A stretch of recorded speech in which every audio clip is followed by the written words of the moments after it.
सभी प्रिय विद्यार्थियों को ढेर सारा नमस्कार। मैं सब डॉक्टर मुकेश कुमार, स्वागत है आपका हमारे एमकेएस चैनल में।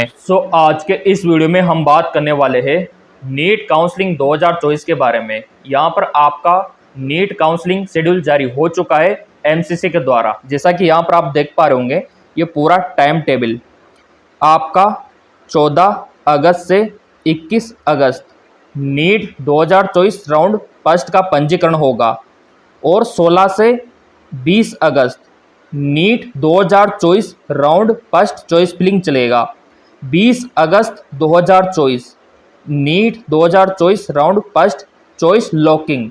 जी हाँ, बिल्कुल, चॉइस लॉकिंग भी बहुत ज़रूरी है। काफ़ी बार बच्चे चॉइस लॉकिंग को भूल जाते हैं, फिर उनके साथ बहुत ही बड़ा प्रॉब्लम क्रिएट हो जाता है। अब यहाँ पर देखो, 23 अगस्त नीट 2024 राउंड फर्स्ट सीट आवंटन परिणाम, यानी कि 23 अगस्त को पता लग जाएगा कि कौन सा कॉलेज आपको मिला है। और 24 अगस्त से 29 अगस्त आपका यहाँ पे रिपोर्टिंग रहेगा, यानी कि जो कॉलेज आपको मिला है, जो मेडिकल कॉलेज आपको मिला है, वो ज्वाइन करना होगा। फिर यहाँ पर देखो, अगर हम राउंड 2 की बात करें तो आपका 5 सितंबर से 10 सितंबर और आपका 6 सितंबर से 10 सितंबर रहेगा नीट 2024 राउंड 2 चॉइस फिलिंग। तो आपका राउंड फर्स्ट हो गया, सेकंड हो गया, थर्ड हो गया, ये इस प्रकार से चलने वाला है। अब यहाँ पे राउंड कितने होंगे वो भी आपके लिए जानना बेहद इंपॉर्टेंट है, और यहाँ पर आपकी काउंसलिंग की क्या फीस लगने वाली है ये भी आपके लिए जानना बेहद इंपॉर्टेंट है। और ये जो काउंसलिंग होने वाली है, ये कौन कौन से कोर्सेज के लिए होने वाली है, क्या एमबीबीएस के लिए रहेगी, या बीडीएस के लिए, या बीएससी नर्सिंग के लिए, या आयुष कोर्सेज के लिए, या सभी के लिए, सारा कुछ हम आपको बताने वाले हैं। और कौन कौन से डॉक्यूमेंट्स आपको यहाँ पर रिक्वायर्ड रहेंगे, ज़रूरतमंद रहेंगे। बेसिकली आपका काउंसलिंग शेड्यूल आ चुका है, जैसा कि न्यूज में भी आप देख सकते हो, कंफर्म हो चुका है। नीट यूजी की काउंसलिंग 14 अगस्त से शुरू, 710 मेडिकल कॉलेज की 1 लाख से ज़्यादा सीटें भरी जाएगी। इसके अलावा यहाँ पर भी आप देख सकते हो, ये देखिए, नीट यूजी के लिए काउंसलिंग 14 अगस्त से 4 चरणों में 30 अक्टूबर तक चलेगी प्रक्रिया। तो ये तो श्योर हो चुका है कि आपका यहाँ पर 4 राउंड रहने वाला है। जी हाँ, बिल्कुल मेरे प्रिय विद्यार्थियों, आपने सही सुना, 4 राउंड में आपका यहाँ पर इस बार काउंसलिंग होगा। फर्स्ट, सेकंड, थर्ड, इसके बाद मॉपअप राउंड, यानी कि बाई चांस कोई सीटें खाली रह जाती है तो मॉपअप राउंड आपका करवाया जाता है। अब यहाँ पर देखो कौन कौन से डॉक्यूमेंट्स आपको तैयार रखने हैं, तो ये लिस्ट आप देख पा रहे होंगे, ये पहले से आप तैयार रख लो डॉक्यूमेंट्स। काफ़ी ज़्यादा ज़रूरत आपको पड़ने वाली है काउंसलिंग के दौरान।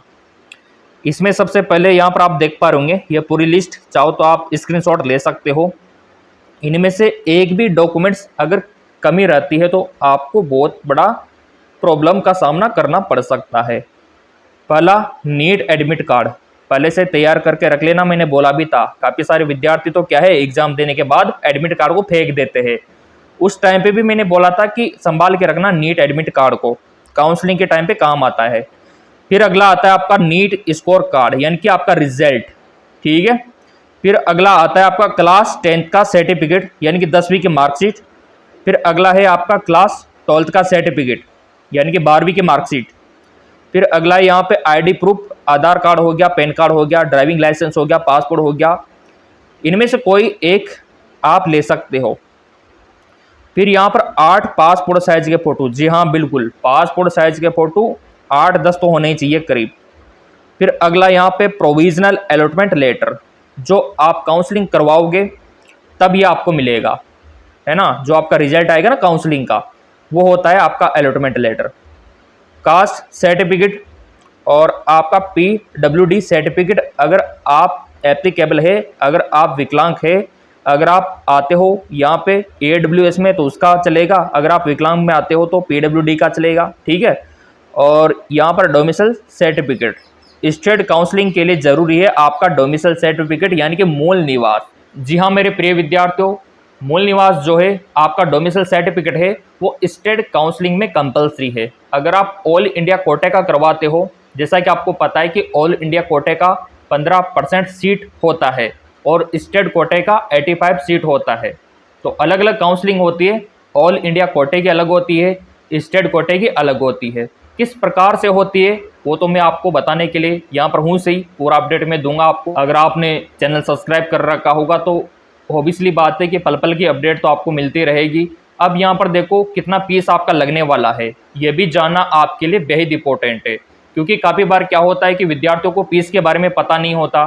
जब वो काउंसलिंग के लिए जाते हैं सेंटर पे, कंप्यूटर सेंटर जो भी आपका ई मित्र केंद्र हो गया, साइबर कैफे वाला हो गया, जब आप वहाँ पे जाते हो या फिर आप खुद ऑनलाइन फॉर्म भरते हो काउंसलिंग का, तो फीस का पॉपअप विंडो फिर सामने आता है। तो आप सोचते हो कि सर इतना सारा फीस हमको पता ही नहीं था। तो पहले ही जान लो, अगर आप अफोर्ड कर पाते हो तो काउंसलिंग करवा लेना। नंबर अच्छे हैं तो काउंसलिंग अवश्य करवाना आप, अगर नंबर कम है तो उनको सोचना चाहिए। सो चलिए यहाँ पर मैं आपको फीस का जो शेड्यूल है वो दिखा देता हूँ। जैसा कि यहाँ पर आप देख पा रहे होंगे, ये आपका काउंसलिंग फीस रहने वाला है। ये देखिए, ये वेरी करता है यूनिवर्सिटी के ऊपर और स्टेट के ऊपर। 15% all India quota counselling fees non refundable, जो रजिस्ट्रेशन फीस है जनरल वालों का लगेगा 1000 और SC ST वालों OBC वालों का लगेगा 500 रुपीज़ रजिस्ट्रेशन फीस। और रिफंडेबल सिक्योरिटी फीस यहाँ पर आप देख सकते हो, जनरल और अनरिजर्व वालों के लिए 10,000 रुपये, SC ST OBC PWD वालों के लिए 5,000 रुपये। जी हाँ, बिल्कुल ये रिफंडेबल सिक्योरिटी फीस है, यानी कि ये आपको वापस कर दिया जाएगा। अब यहाँ पर देखो, काफ़ी सारे विद्यार्थी कंफ्यूज रहते हैं, सर अगर हमको कॉलेज नहीं मिला तो ये फीस का क्या होगा। तो देखो, आपका अकाउंट नंबर वहाँ पे मांगा जाएगा पहले ही। अगर आपको बाई चांस कॉलेज नहीं मिलता है, आप काउंसलिंग करवाते हो, तो ये जो पैसा आपका लगा है ना 5,000 10,000, ये आपको वापस कर दिया जाएगा अगर आपको कॉलेज नहीं मिलता है ना तो। लेकिन कंडीशन ये है कि आपको किसी भी प्रकार का कॉलेज नहीं मिलना चाहिए, चाहे वो गवर्नमेंट प्राइवेट जो भी आपने भरा हो उनमें से कोई सा भी नहीं मिला तब होगी। अगर आपको प्राइवेट भी मिल गई, अगर आपने फिलअप किया था, तो फिर वो रिफंडेबल नहीं होगी। इस बात का आप थोड़ा सा ध्यान रखना। अब यहाँ पर देखो, अलग यूनिवर्सिटी का भी यहाँ पर दे रखा है, जैसा कि आप देख पा रहे होंगे, साफ साफ यहाँ पर इन्होंने मेंशन किया हुआ है। आपका जो डीम्ड यूनिवर्सिटी है उसका नॉन रिफंडेबल जो रजिस्ट्रेशन फीस है वो 5,000 है ऑल कैटेगरी के लिए। जैसा कि मैंने आपको बताया कि ये यूनिवर्सिटी के ऊपर भी डिपेंड करता है। और जो रिफंडेबल सिक्योरिटी फीस है ना, वो यहाँ पर देख लो कितनी सारी है। सो मेरे प्रिय विद्यार्थियों, डीमेड यूनिवर्सिटी का थोड़ा ध्यान रखना। इसके अलावा इग्नू हो गया, ये कुछ यूनिवर्सिटीज है जिनका कुछ पर्सनल अलग से रूल्स इन्होंने बना रखे हैं। अब यहाँ पर आपको काउंसलिंग किस प्रकार से करवानी है, देखो जिस प्रकार आपने नीट का फॉर्म भरा था, क्योंकि बहुत सारे प्रिय विद्यार्थियों को पता ही नहीं होता कि सर काउंसलिंग कैसे करवाए, तो जिस प्रकार आपने नीट का फॉर्म भरा था ना, उसी प्रकार आपको कंप्यूटर सेंटर शॉप पे जाना है, आपके आसपास एरिया में होगा जो फॉर्म भरने का काम करते हैं, उनके पास जाना। और सबसे बेटर रहेगा कि जहाँ से आपने नीट का फॉर्म फिलअप किया था वहीं पे चले जाना आप। उसी प्रकार एक और फॉर्म आपको भरना होगा नीट काउंसलिंग का, ठीक है। डॉक्यूमेंट्स के तौर पे आप नीट का रिजल्ट ले जा सकते हो, है ना, आपका स्कोर कार्ड यानी कि आपका जो एडमिट कार्ड है या फिर आपका जो रिजल्ट है, कोई सा भी डॉक्यूमेंट्स ले जाके आप काउंसलिंग करवा सकते हो। अब यहाँ पर बात आती है कि सर क्या प्रोसीजर रहेगा, तो सिंपली आपको फॉर्म भरना होगा। फॉर्म में आपको कॉलेजें फिलअप करनी होगी कि आप कौन सा कॉलेज चाहते हो, कौन सा मेडिकल कॉलेज में एडमिशन लेना चाहते हो।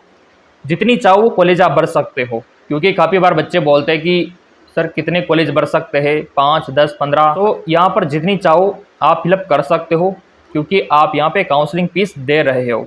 उनमें से कोई भी कॉलेज अगर आपको मिलता है तो आपको फिर वहाँ पे जाना होगा और प्रवेश लेना होगा। अगर आप चाहते हो कि सर हमको तो गवर्नमेंट ही मिलना चाहिए, तो फिर आप गवर्नमेंट ही भर देना, प्राइवेट एक भी मत भरना आप। लेकिन तभी मिलेगा जब आपका नंबर अच्छा होगा, आपका स्कोर अच्छा होगा, सिंपल सी बात है। तो ये आपको काम करना होगा। और कॉलेज अगर नहीं मिलता है फर्स्ट राउंड में, तो सेकंड राउंड के लिए फिर आप भाग ले सकते हो। किस प्रकार से भाग लेना होगा, क्या करना होगा, सब कुछ मैं आपको बताऊंगा।